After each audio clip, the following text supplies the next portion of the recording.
Let's have a look at the students' learning outcomes.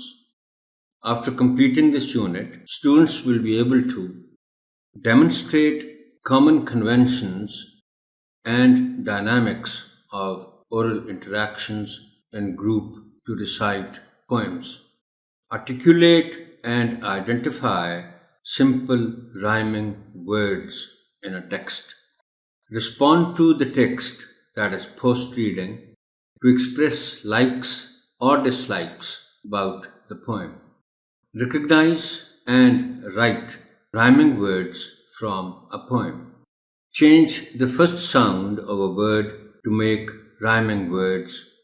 For example, fan, van, ran, man, etc.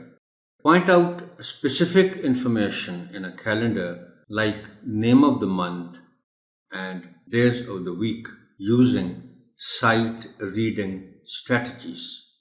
Comprehend and respond to simple WH questions. Recognize and use words that point to something, this, that, these, those. Identify a or an as articles.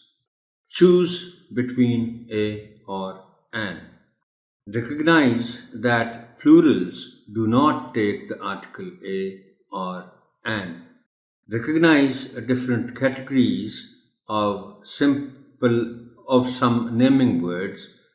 For example, animals, fruits, vegetables, parts of body, objects.